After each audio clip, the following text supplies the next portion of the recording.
Hello दोस्तों, स्वागत है आप सभी का अपने यूट्यूब चैनल पीवी क्लासेज पर। तो दोस्तों, आज हम आपके लिए लेके आए हैं क्लास 10th की हिंदी की एक बहुत ही शानदार टॉपिक संज्ञा, जो कि आपके कक्षा 10th के पेपर में आने वाली एक टॉपिक है।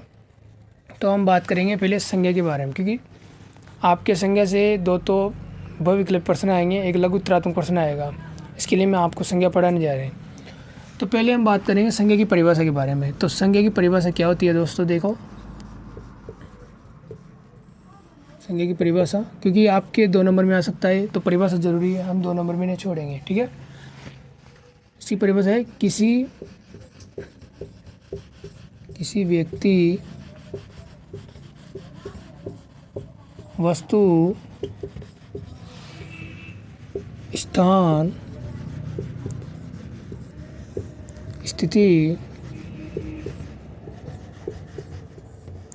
का बोध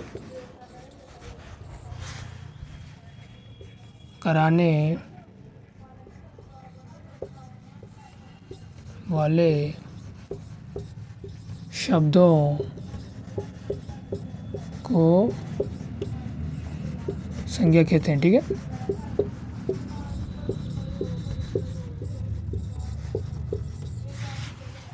तो परिभाषा देखो, किसी व्यक्ति, वस्तु, स्थान, स्थिति का बोध कराने वाले शब्दों को संज्ञा कहते हैं, ठीक है। सिंपल भाषा में, जैसे मान लो, उदाहरण से समझोगे आप, जैसे राम स्कूल जाता है, तो इसमें संज्ञा कहाँ है? संज्ञा यहाँ पर राम, क्योंकि व्यक्ति का नाम आ गया, तो ये हो गई हमारी संज्ञा, ठीक है। संज्ञा हो गई। जैसे गंगा नदी, जैसे दूसरा लेंगे, गंगा नदी पवित्र है, ठीक है। तो इसमें संज्ञा क्या हो गई? संज्ञा आ गई स्थान, नाम आ गया, व्यक्ति नाम आ गया, मतलब ये संज्ञा, ठीक है, क्योंकि इसमें नाम आ गया, ये क्या हो गई? संज्ञा, ठीक है। इसके बाद देखिए दोस्तों, संज्ञा के प्रकार। तो संज्ञा के प्रकार, ठीक है। तो संज्ञा कितने प्रकार की होती है दोस्तों? ये होती है 3 प्रकार। कौन कौन सी होती है? 3 प्रकार की। पहली होती है आपके व्यक्तिवाचक संज्ञा, इसके बारे में बात करेंगे आगे। व्यक्तिवाचक संज्ञा। दूसरा जातिवाचक संज्ञा, ठीक है। दूसरा आपकी जातिवाचक संज्ञा। तीसरा आपके भाववाचक संज्ञा। तो दोस्तों देखिए, संज्ञा कितने प्रकार की होती है? संज्ञा होती है 3 प्रकार की। कौन कौन सी? व्यक्तिवाचक संज्ञा, भाववाचक संज्ञा, जातिवाचक संज्ञा, ठीक है। अब व्यक्तिवाचक संज्ञा है ना, इसके बारे में बात करेंगे, व्यक्तिवाचक संज्ञा की। तो व्यक्तिवाचक संज्ञा में सिंपल सी बात है, परिभाषा बताऊंगा, लेकिन उससे पहले कुछ हिंट दे देता हूँ। व्यक्तिवाचक संज्ञा में कुछ नहीं होगा, बस इसमें नाम आएगा। क्या आएगा? नाम आएगा। कोई भी चीज़ एक हो और उसका नाम आ जाए, जैसे राम, ये नाम आ जाएगा राम। तो राम क्या है? नाम है, लड़के का नाम है राम, तो व्यक्तिवाचक संज्ञा। जैसे आ गया जयपुर, तो जयपुर क्या है? स्थान का नाम है, संज्ञा कौन सी है? व्यक्तिवाचक संज्ञा। दूसरे देख लो, जातिवाचक संज्ञा, मतलब जिसमें जाति का बोध हो। जैसे मान लो यहाँ राम था, तो यहाँ लिख देंगे लड़के। यहाँ तो एक था राम, वहाँ एक था, लेकिन यहाँ लड़के, तो लड़के तो बहुत सारे, तो क्या हुआ? जाति का समूह का बोध हुआ, जाति या समूह का बोध हुआ, तो वहाँ पर हो गया जातिवाचक। जैसे यहाँ पर जयपुर था, यहाँ लिख देंगे हम राज्य। जयपुर एक जिला है, नाम है जिला का, तो वो व्यक्तिवाचक हो गया, लेकिन राज्य बहुत है भाई, एक विशेष राज्य का नाम तो नहीं दिया ना, तो इसका मतलब है यहाँ जातिवाचक होगा। अब भाववाचक में सीधी सट बात है, भाववाचक उसे कहते हैं जिस चीज़ को हम नहीं छू सकते, मतलब जिसे महसूस कर सकते हैं। जैसे मान लो हवा, तो हवा आपने देखी है क्या? नहीं देखी ना। हवा क्या है? भाववाचक संज्ञा है, ठीक है। उसके बाद देख लो बेईमानी, बेईमानी। तो बेईमानी आपने थोड़ी देखी है, बेईमानी तो मतलब गुण है, ये गुणबोध में आ गया। जिस चीज़ को हम छू नहीं सकते वो भाववाचक संज्ञा में आ जाएगा, ठीक है। उसके बाद देखो आप ईमानदारी, ईमानदारी। तो दोस्तों अब हम बात करेंगे व्यक्तिवाचक संज्ञा की। तो व्यक्तिवाचक संज्ञा, इसकी परिभाषा देखो, वह संज्ञा जिसमें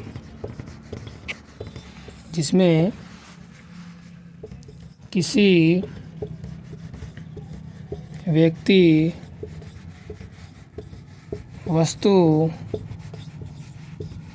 स्थान के नाम का बोध हो या होता हो उसे व्यक्तिवाचक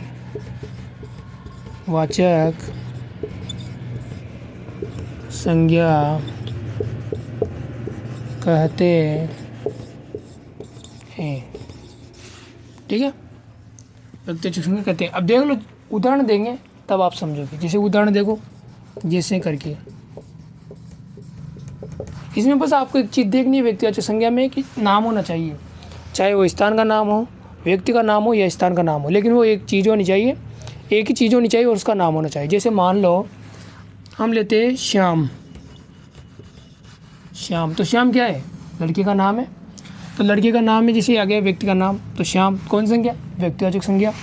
दूसरा आपके वस्तु का नाम, तो वस्तु जैसे मान लो वस्तु ले लेंगे आपके श्रीमद् भागवत गीता, ठीक है। श्रीमद् भागवत गीता, तो श्रीमद् भागवत गीता क्या है? वस्तु है, मतलब पुस्तक है, लेकिन पुस्तक का नाम आ गया तो कौन सी संज्ञा होगी? व्यक्तिवाचक संज्ञा। उसके बाद देखो आप स्थान का नाम, तो स्थान देख ले लेंगे आप राजस्थान, तो राजस्थान तो एक ही है ना, नाम आ गया तो व्यक्तिवाचक संज्ञा, ठीक है। अब देखिए दोस्तों दूसरा पढ़ेंगे। दूसरी संधि कौन सी थी हमारे? दूसरी संज्ञा जातिवाचक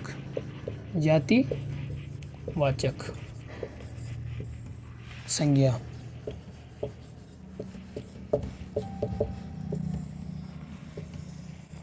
तो जातिवाचक संज्ञा की परिभाषा देखेंगे, वह संज्ञा जिसमें किसी व्यक्ति, वस्तु, स्थान के समूह, वहाँ पर नाम का बोध होगा या समूह का बोध होगा, के समूह का बोध होता हो उसे जातिवाचक संज्ञा कहते हैं, ठीक है। दोस्तों देखो व्यक्तिवाचक में क्या है कि नाम का बोध होगा, लेकिन यहाँ पर वही बात है, व्यक्ति, वस्तु, स्थान तो आ गया, लेकिन यहाँ पे क्या होगा? समूह का बोध होगा। किसका बोध होगा? समूह का। जैसे मान लो वहाँ पर क्या नाम था, उदाहरण में तो श्याम था, ठीक है, तो वह श्याम नाम था, लेकिन यहाँ देखो, यहाँ पे लिखेंगे हम लड़के, ठीक है। लड़के बहुत सारे हैं, एक तो नहीं है ना, लड़के बहुत सारे हैं, तो समूह का बोध हो रहा, तो इसका मतलब यहाँ पर जातिवाचक। जैसे मान लो गाय, तो पूरी जितने भी गाय हैं इस विश्व में, जितने भी गाय उनका बोध हो रहा, समूह का बोध हो रहा, तो ये कौन सा? जातिवाचक में चला गया, ठीक है। जातिवाचक मतलब जाति, मतलब समूह का बोध होता हो उसे जातिवाचक संज्ञा कहेंगे। जैसे मान लो उसके बाद आ गए आपके पर्वत का नाम नहीं आया ना, नाम आता तो व्यक्तिवाचक में जाता, लेकिन पर्वत तो बहुत सारे हैं, समूह का बोध हो गया तो जातिवाचक। उसके बाद देखो आप स्थान का नाम, जैसे मान लीजिए जिले, तो जिले एक थोड़ी है, 33-44 जितने भी विश्व में जितने भी जिले, सबका बोध हो गया जिले, एक नाम नहीं लिया तो इसका मतलब अभी जातिवाचक है। उसके बाद वहाँ लिखे थे हमने श्रीमद् भागवत गीता, यहाँ पे लिखेंगे पुस्तकें, पुस्तकें, तो पुस्तकों का बोध हो रहा मतलब समूह का बोध हो रहा है, तो जातिवाचक संज्ञा, ठीक है। उसके बाद वो ले लेंगे हम नदियाँ, नदियाँ, तो नदियों का बोध हो रहा है, नदियों के समूह का बोध हो रहा है, एक नदी का नाम नहीं आया। अगर नदी का नाम आता, इनमें से मान लड़के का नाम आ जाता तो जातिवाचक, मतलब इनमें से किसी का भी नाम आ जाता तो व्यक्तिवाचक में जाता, लेकिन यहाँ पर समूह का नाम हुआ, किसी एक का नाम नहीं है यहाँ पे, तो यहाँ पर जातिवाचक संज्ञा मानेंगे, ठीक है। और दोस्तों देखो जातिवाचक में भी दो उपभेद हैं, जैसे मान लो जातिवाचक के भी दो उपभेद हैं, आप क्या है, जातिवाचक के भी दो उपभेद हैं। दोस्तों संज्ञा के तो तीन भेद हैं, ठीक है, व्यक्तिवाचक, जातिवाचक और भाववाचक, लेकिन जातिवाचक में भी दो उपभेद है। जैसे मान लो पहले इसका है समूहवाचक, ठीक है, समूहवाचक मतलब जिसमें इसमें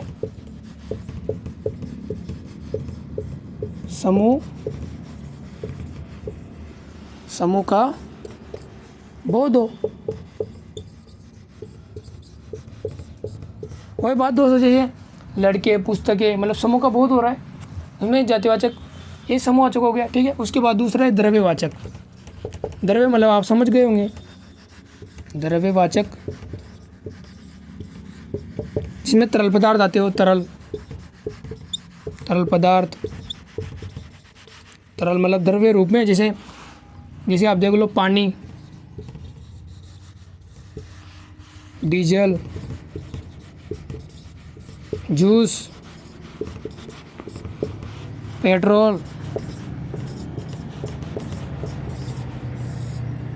बस आपको तो इतना सा देखना है कि समूह का बोध हो तो जातिवाचक आएगा, लेकिन अगर उसका उपभेद पूछे, समूह का बोध होगा समूहवाचक, और द्रव्य पदार्थ जैसे तरल पदार्थ आ जाए, पानी वानी, मतलब जिसे हम पीने योग्य हो, तरल पदार्थ आ जाए, उसमें आपको द्रव्यवाचक मानना है, ठीक है। उसके बाद हमारा तीसरा लास्ट बची है संज्ञा भाववाचक संज्ञा,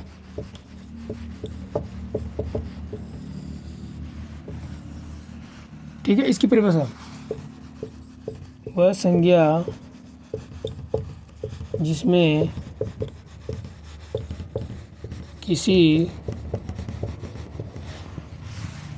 व्यक्ति, वस्तु, स्थान